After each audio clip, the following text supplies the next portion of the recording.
Welcome back, guys. This is an old one. If you've been a fan of this, or if you've been following my channel for since day one, you will know about Melody Sheep.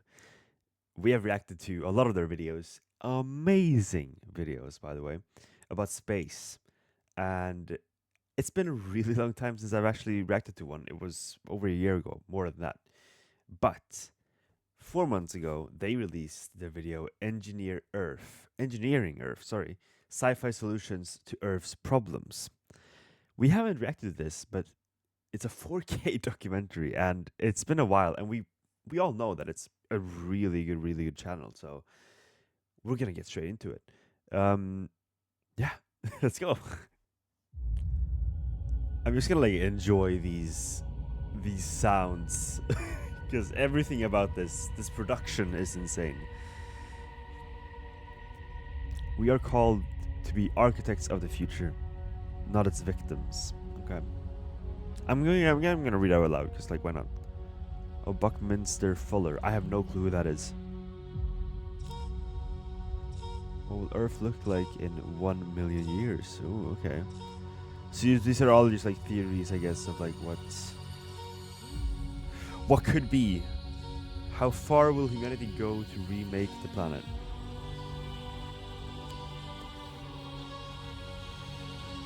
I'll try to give my opinions on what I think would be possible. Jeez, already. Woo. To survive into the deep future, we will have to think big. How is this guy not making like movies at this point? We will have to become planetary. Okay, yeah, no. This guy, I think his name is like John something. Hold on. Let me just double check this. Can we see this here? But it's like, yeah, so music and visuals, yeah, John D. Boswell. Yeah. Insane. Dude, how is this guy not getting like contracts to make movies? Lithosphere. So I have seen a few. In 1815, a mysterious veil of dust began to spread over the Earth. In 1815, okay. The culprit was a remote East Asian volcano, Okay. Mount Tambora. Whoa. It was the largest eruption in modern history, spewing out 80 cubic kilometers of debris and taking up to 100,000 lives. Bro, that's so scary that it can just happen. It can Even literally happen this anytime. was just a fraction of what Earth is capable of. Really? Supervolcanoes, like the ancient eruption of Mount Toba in Indonesia, can unleash 50 times the power and 30 times the amount of debris. Eh?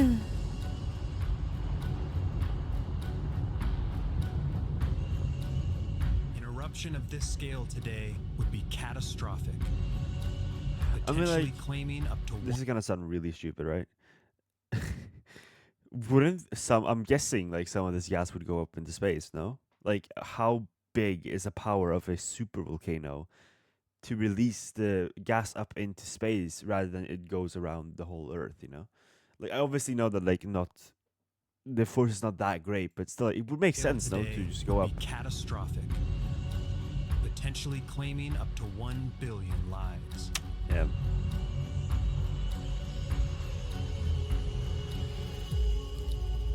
There are about 20 active supervolcanoes on Earth today. 20? What? Sleeping beasts that present an even greater threat than asteroid strikes.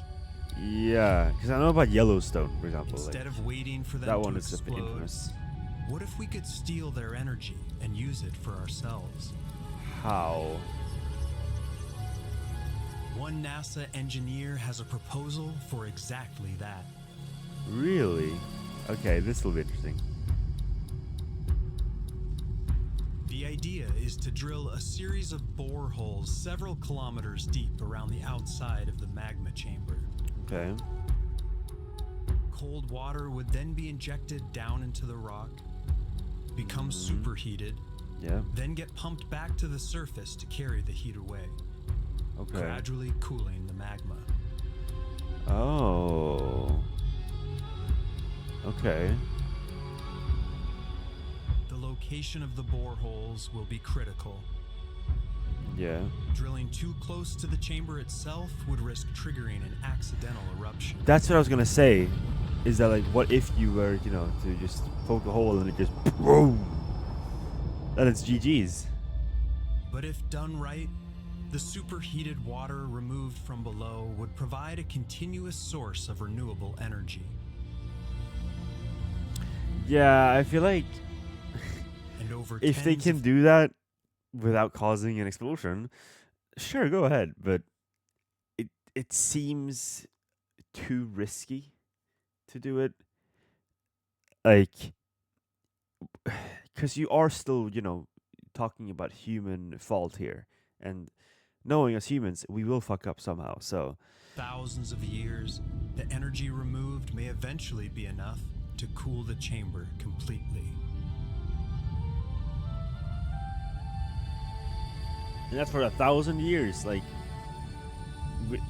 do these chambers expand, etc., etc.? Like, To fully protect civilization, we will have to neutralize not just every existing supervolcano, but all future ones. wait, how does it become future though? What?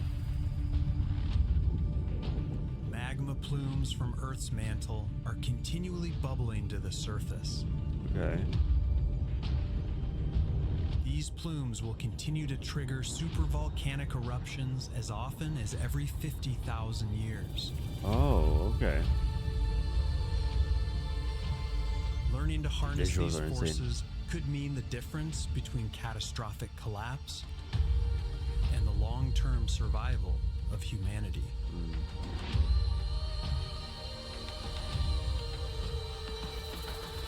I wonder how long it takes this guy to make these videos. But it's not just supervolcanoes we will have to manage. From the lithosphere to the atmosphere, each of Earth's layers are prone to shocks that can threaten civilization and life itself. I have just Our eaten, job so is just to protect and manage that's why I'm yawning, these okay? layers with the power of technology to build a safer, more livable planet Ooh, that looks where nice. life and humans can thrive together for millions of years. And creating a safer planet starts with creating a safer climate. I feel like this is gonna sound pretty obvious, I think, but it feels like there's so many threats to Earth that we have, obviously. And obviously, right now, this is our only livable planet. But it feels like in the future, we will find other planets to live on. That's just my opinion. It feels like there will be there will be a time where we can't save Earth, but we're so desperate to, because it's like our home planet, you know? I don't know where I'm going with this. I just had this thought that, like, it feels like at some point we will become so desperate to save Earth that it's not even worth it anymore. Like, we have fucked it up so much, or that something else has fucked it up so much that we can't. It's beyond resurrection for an X amount of thousands of years. I'm not even sure what I was gonna say with this. I'm just rambling. Sorry. In 1991, the eruption of Mount Pinatubo ejected 20 million tons of sulfur dioxide into the stratosphere. Like, it's insane that these things are happening in our Reflecting lifetime. sunlight around the world and causing global temperatures to fall up to 0.5 degree Celsius for nearly 2 years. What? The cooler temperatures even slowed the pace of sea level rise for the next decade. How? Like, it's With just global insane temperatures and that climate thing can, catastrophes you on the know. rise. This event inspired I a can't even bold speak today. idea. Artificial volcanic eruptions. Artificial? Eh? Like putting sunscreen on the Earth, spraying sulfur dioxide high in the stratosphere would reflect sunlight and temporarily cool the planet. Okay.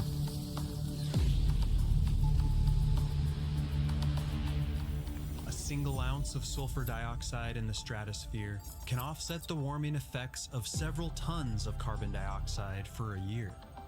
Really? Okay. Dusting the sky would have an immediate effect. buying us time to decarbonize the global economy. Okay. But there's a catch. The exact effects may be unpredictable and uneven.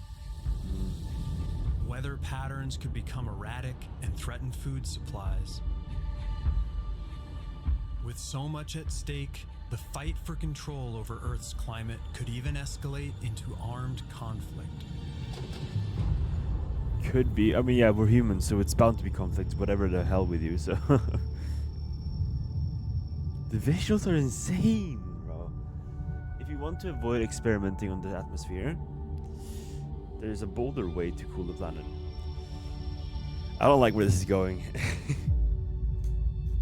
What is that? A team at MIT has developed a concept for a giant solar shield out in space, thousands of kilometers across. Placed where the gravitational pull from the sun and Earth balance out, it could reduce sunlight by 1.8%, just enough to bring temperatures down to pre-industrial levels. I mean, that sounds safer, I would say. The shield would be made of silicon bubbles, inflating out in space to ease their transport, and deflating if the solution needed to be reversed. Yeah, that sounds way more safer. And to block enough sun, this solar shield I'm would thinking, have like, to what be would it- absolutely massive. exactly, it would have to be massive, about right? the size of Brazil. Of Brazil. Okay, yeah, that's a big human feat to fucking Others have proposed construct. systems of space mirrors to precisely redirect sunlight, which could be used to increase solar radiation if temperatures drop too low in the future. Yeah. Okay. Like, these are all good in theory, but could you actually, you know, do this in real life? Because I feel like building something the size of Brazil is insane.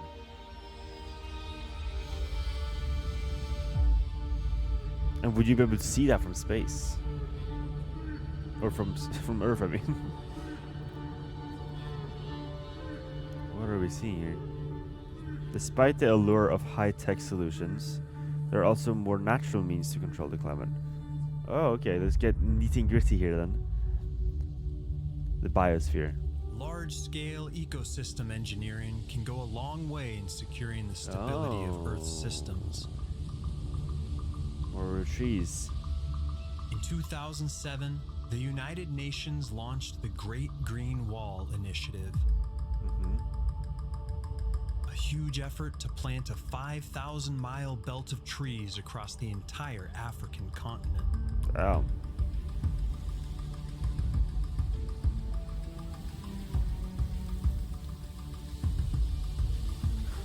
Yeah, I guess that would have an effect.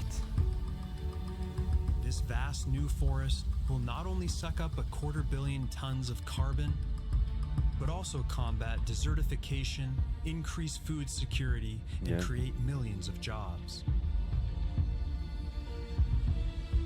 So how's it going with that? Managing our planet effectively will require forging deep alliances with the biosphere. Okay. That includes preservation of natural carbon sinks like the Amazon rainforest, which are a critical ecological counterweight to human activity. But yeah, and that's what we're kind of fighting against now, isn't it? Like deforestation and stuff like that. But in some cases, I feel like that may this is also like, I am very skeptical when I'm watching this video because I'm like, what could actually be possible here or not? Like, I'm some kind of expert, like I know this. also mean bioengineering new forms of life itself. That's true, we couldn't make new species. By tweaking the machinery of photosynthesis, scientists have recently created plants that grow up to 40% larger than their natural counterparts, hinting at a future of radically enriched crops and plant life. They have also begun to engineer algae that convert sunlight into clean-burning hydrogen fuel. What? You're like, and microbes that have been reprogrammed to generate electricity from mud and wastewater. huh? Science is crazy. It's so cool that we can like come up with this shit. But most dramatically, we are now on Oh, the path yes, to I've seen creating this. a hybrid woolly mammoth Yeah. by tweaking the genes of Asian elephants. And like I have seen videos. I am like very interested in genes and like not jeans that you wear, but like yeah, like gene modification and like what the fuck is it called? Oh, I had it on my mind. Like I've seen Kurzgesagt, when they like made videos about it, and like it's so cool that you can like modify it with like not CERN, but it was called something with C that you can like modify genes with, which is so cool to see. These creatures could be reintroduced to the Arctic, where they would help keep the permafrost frozen and prevent billions of tons of CO2 from leaking into the air. But how could they do that? How could they prevent? I mean, I guess like they breathe and fart and stuff, but like, how are they effectively, affecting the climate there? Genetic engineering could become our most potent tool for managing the planet. Yeah. Maintaining ecological balance and making the biosphere more diverse and resilient.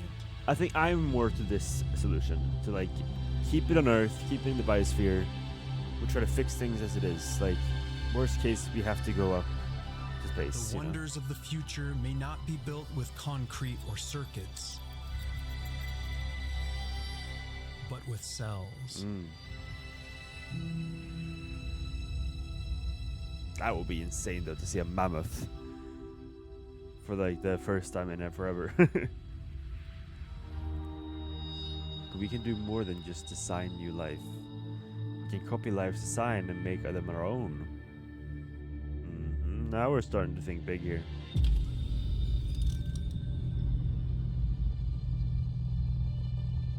Oh, the sound design is insane. Are mechanical trees. Mechanical trees? They mimic the real thing by soaking up carbon onto special plates that act like leaves. Eh? Once captured, the carbon can be buried or recycled, and the cycle repeats. What? That looks so A dystopic. single one of these machines can sequester as much carbon as 1,000 living trees. Damn, okay.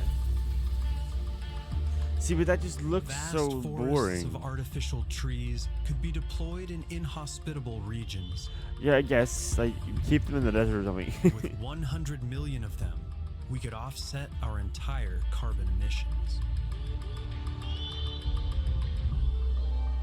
Okay. We also need to capture excess CO2 in the seas. Okay. One researcher has proposed an idea so outrageous it sounds like a supervillain plot. Oh no, okay. Yep, let's hear it. What, nuking the whole ocean? What? The ocean? Nuke the ocean floor? What? How and why? And what? Excess carbon dioxide in the oceans is weakening food chains by causing the water to become more acidic. Okay. Pulverizing a part of barren seabed would allow rock particles to soak up the excess CO2 and restore balance to the waters. But wouldn't we just literally kill A single millions nuclear bomb species? placed 5 kilometers beneath the seabed could shatter enough rock to sequester 30 years of carbon emissions. What?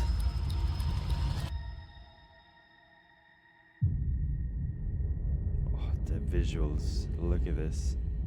You have to take a moment to just, appreciate what you're seeing right here.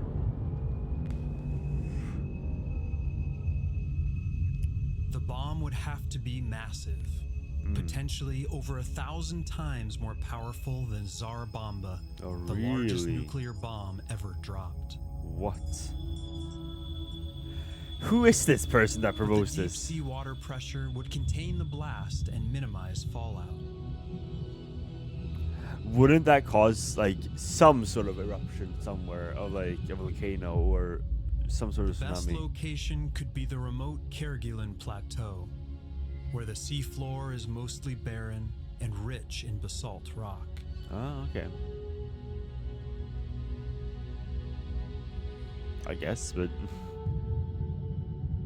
This is geoengineering at its most extreme and most dangerous. yeah. But preserving the oceans and millions of human lives makes even the most extreme ideas worth considering. Yeah, as long as you can find, like, obviously some, I guess, fish will die and stuff like that, but it's like, with that big of a For a nuke as well, safer it's way to insane. manage the seas, we don't have to go far from shore. Artificial reefs, built from sunken ships and man-made materials, can become bustling marine cities, Oh. with some studies showing fish abundance increasing up to 20 times compared to bare seabed. Hmm. Oh, these fish are cool though. So I'm guessing this is not like generated. Widespread This artificial is actual reefs footage. could boost the ocean's natural carbon drawdown by offering habitats for trillions of corals, shellfish, and seaweeds that capture carbon during their growth.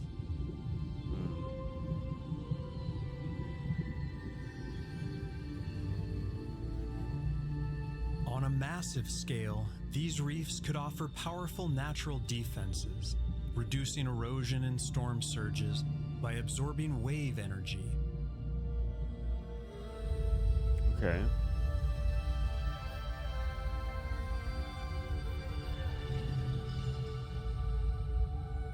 But managing our planet's hydrosphere is about more than protecting our oceans. Mm-hmm. It means preserving the glaciers and ice sheets that cool the world and hold back rising seas. Okay.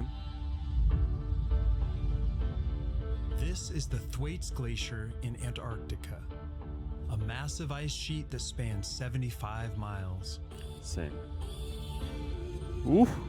The voice. Rising ocean temperatures are causing warm oceanic currents to wind their way underneath the glacier, causing it to crack and destabilize. Okay. If it collapses into the sea, it could trigger up to 10 feet of sea level rise, That's flooding insane. coastal cities around the world. To avert disaster, a geoengineer at the University of Lapland has a bold plan. With Lapland again. The idea is Okay. to construct a massive 100-kilometer long underwater curtain around the glacier, What?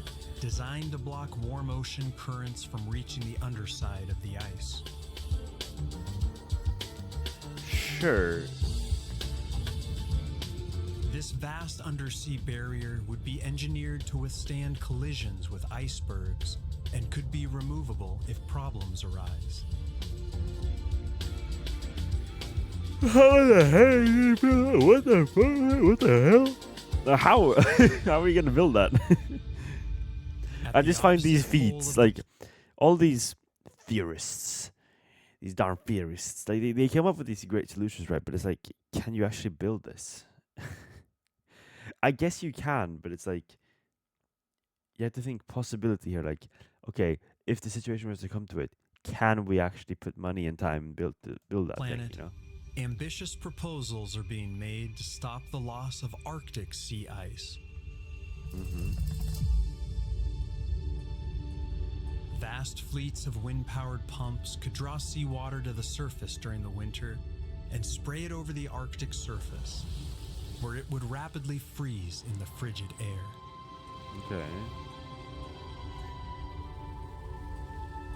An American architect has recently designed a polar umbrella, which would Polar float in umbrella. Arctic seas using solar power to harvest seawater and create new ice. Eh?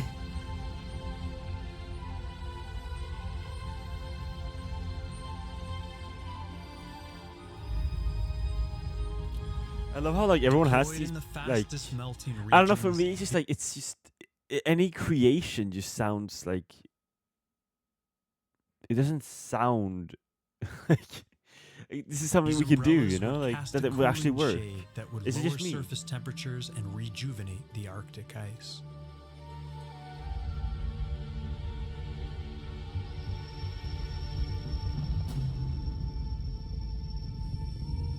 But most of these grand solutions have a common problem. They each require enormous amounts of resources and energy. Yep. Where do we get the power and materials? And how will the insatiable demand for energy shape Earth's future? That's the issue. Part 5. Anthroposphere. For the last 2 Anthroposphere. centuries, our energy use has been growing exponentially, surging over 7,000% and fueling a 100-fold increase in global economic output. Yeah. Continuing this level of growth will eventually require generating hundreds of trillions of additional watt-hours every single day. But thanks to revolutions in solar power efficiency, covering just 0.3% of the Earth's surface in solar panels would be enough to power all of civilization. Really? What? Okay. And the frontier of our solar-powered future will be one of the least livable regions of the planet. The deserts. Ooh. Oh, the visual here. Insane. Deserts provide ideal conditions for solar power with their vast, flat landscapes, Yeah. abundant silicon, and constant sunlight. There are now proposals for massive-scale solar farms in the Sahara, capable of generating 4 times our current global energy usage. Insane. But covering over 20% of this desert could have dramatic side effects. Why? How? Tell me how. The increased heat absorbed by the dark solar panels could disrupt global weather patterns and cause a spike in temperatures, especially at Really? the poles.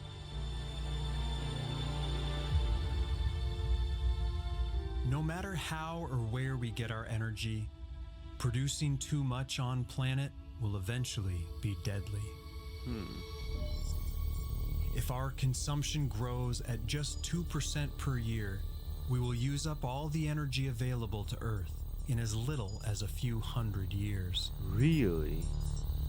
But the real problem is that the waste heat from energy production at this scale would heat the Earth by over 20 degrees Celsius, which would make large parts of the planet uninhabitable. Yeah, of course. What? Okay, we can't do that. Guys, This stop. will be the defining challenge of the coming millennia. How do we balance continuous energy growth with a safe, stable planet? Yeah, what is the actual safest option here? Like wind power? No. Or I guess, yeah, we could just go up to space and do it.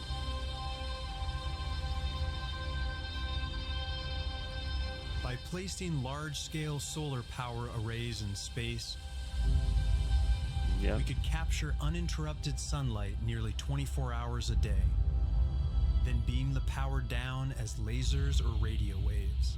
Yeah, that's what I was gonna say before with the whole solar panel thing as well. How the hell do you get then that power down to us? Like, how does that work? How does that work? Please tell me. Orbital power systems would shed their excess heat into the cold expanse of space, instead of heating up our atmosphere.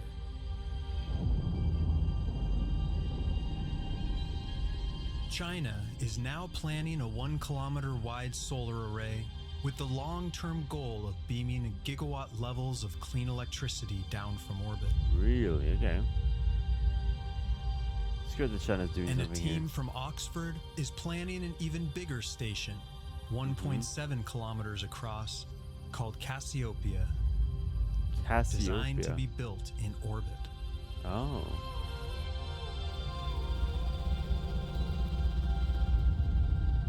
But collecting the power in space and beaming it down still has its own waste heat problems, as energy is still being added to the Earth's system. Exactly. So the solution is to move our power-hungry industries entirely into space. That could work as well.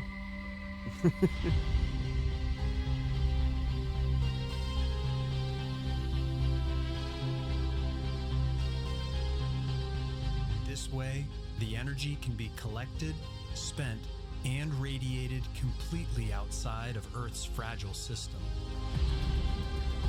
But that would just mean like anything that we do, like living wise, would just be at the Earth, but then everything else would have to be up in space. Like no matter what you do, you will still assert To get all energy this here material on Earth. into space efficiently, we need something incredibly audacious.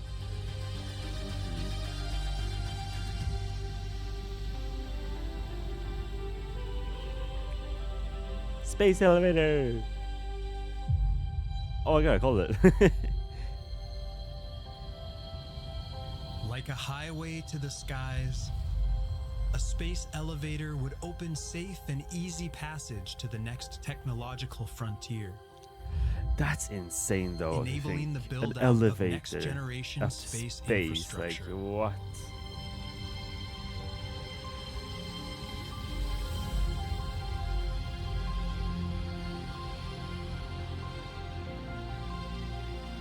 I get that, like, and it's gonna be me thinking small, right? But like, people that are afraid of riding elevators, put them on this shit, and they'll see what they will do.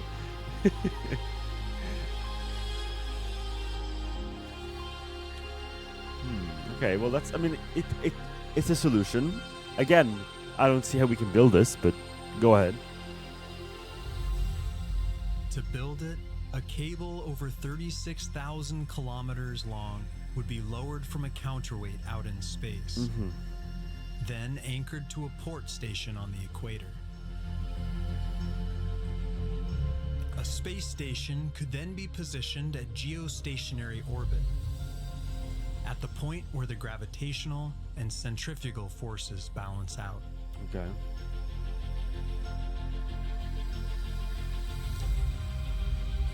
Laser or nuclear-powered rail cars would ascend the cable, carrying multiple tons of cargo at a time, which could drive launch costs down to under $100 per kilogram, 50 times cheaper than today. That's okay. Yeah, that would make sense.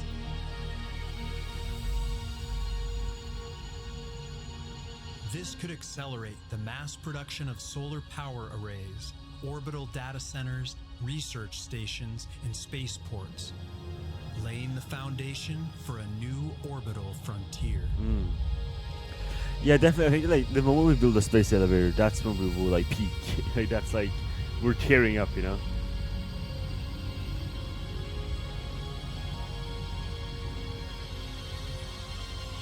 Sound design here is incredible. But You have to take a building moment this to pause to beanstalk appreciate the heavens artwork here. would be a daunting engineering prospect, requiring tether materials far stronger than anything that exists today.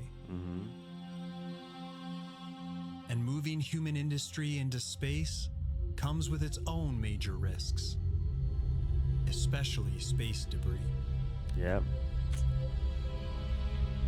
Tiny pieces of scrap metal as small as a fleck of paint can tear through satellites and infrastructure, Yeah. creating even more debris and causing a chain reaction of destruction known as the Kessler syndrome. So how do we get rid of it? To solve this, AI-guided laser systems could rapidly identify and deflect small debris. Sure. While larger pieces could be safely captured and deorbited. Okay. How long would that take though to clean every single space If we debris? can neutralize these risks, then a space elevator could be just the beginning of an even greater vision of our planet's future. Yeah. Because now we're talking like type 1, type 2 civilization.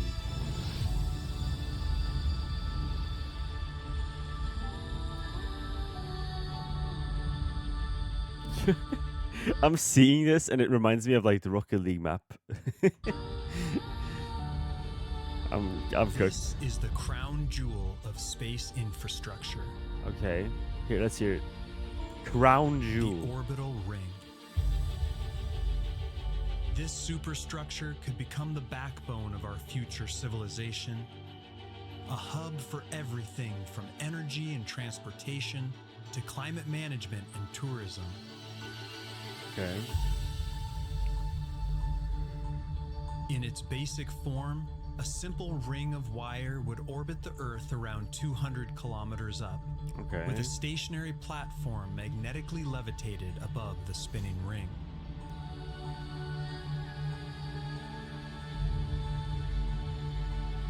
It could be built as a free-floating structure or be tethered to the Earth at multiple points.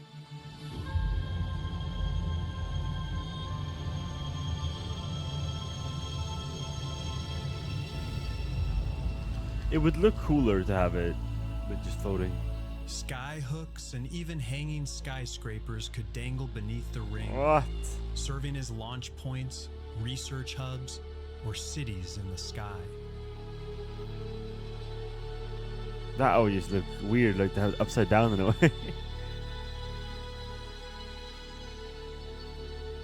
Rotating the inner side independently would generate gravity through centrifugal force, making the area habitable and offering spectacular views. Yeah, the view would be insane. That would be actually crazy to see. Imagine waking up and like seeing that. Insane. While no current technology can simulate gravity on the outer edge, Yeah. it could still serve as a zone for microgravity industries and research habitats. Yeah.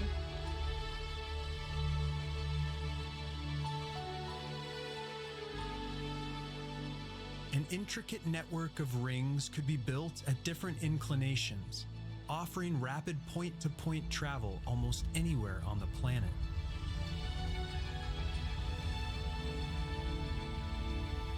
These layers could extend far outwards, even potentially networking with the What? moon.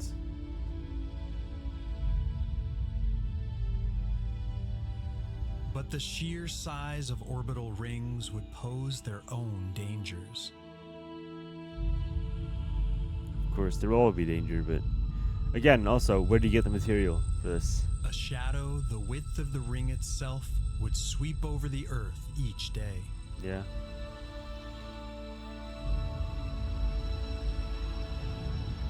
For narrow rings, this would have little impact on ecosystems below. But what? But wider rings, stretching over 1,500 kilometers, could cause major disruptions to the climate, blocking out the sun for an hour or more daily. Yeah.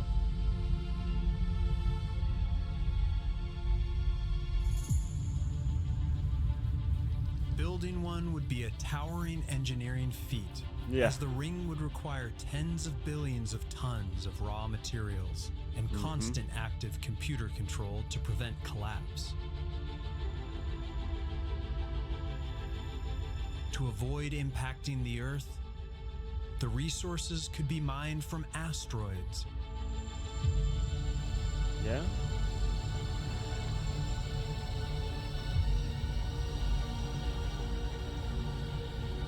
That would make sense.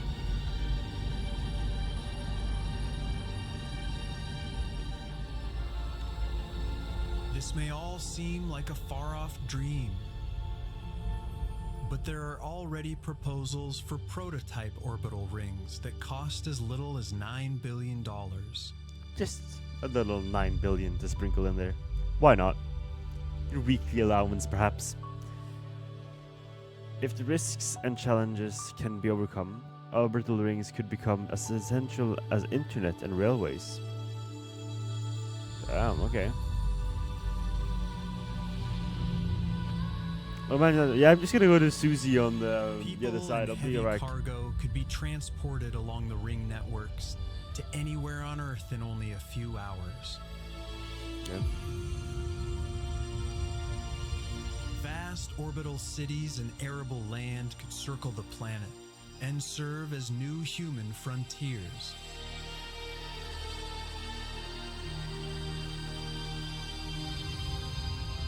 And with energy and heavy industry woven into the ring, we could scale our growth without disturbing the planet, preserving Earth as a sanctuary for life.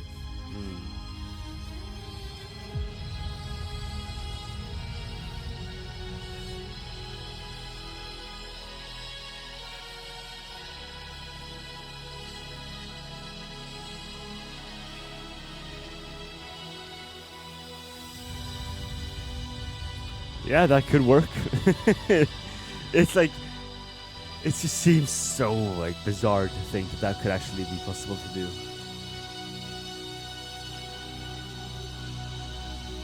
Nice shot. Altogether, our innovations comprise a whole new layer of the Earth.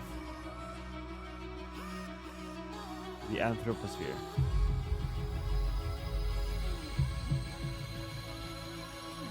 The music is insane.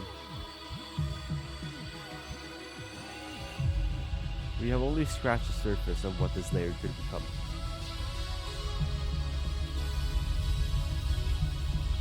The synth. Perhaps our growth will plateau, and we will find a quiet symbiosis with the Earth. Yeah? It would be cool to go to space.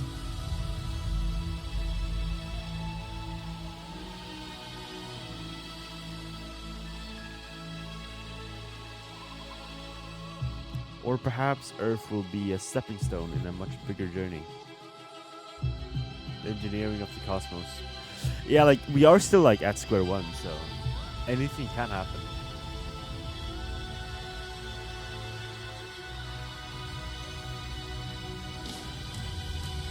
Ooh. Ugh. Okay. Handcrafted by Melody Sheep. Jeez. What a video.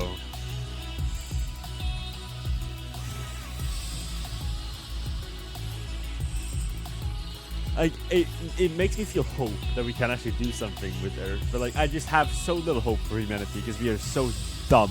Like, some humans are great, right?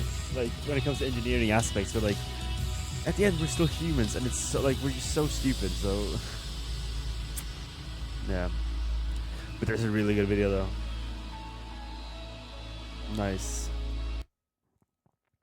Nice. Yeah, definitely missed Melody Sheep. Needed some Melody Sheep in my life to to refresh, to rethink, to overthink. But yeah, I know that there are some like videos coming out. Like I saw that his like Life Beyond 4 trailer is out, so we will have to really like react to that. So like let me know in the comments when that releases and I'll watch it. But yeah, this was like a throwback in a way to like watch Melody Sheep again. But thank you guys so much for watching. We are gonna react to more videos coming out soon. It's just that I have work to do. I got work. I got like other personal stuff in my life that I have to take care of. So I'll try to make the videos as much as I can. But other than that, I wish you guys have a wonderful day, and I'll see you guys in the next video. Peace.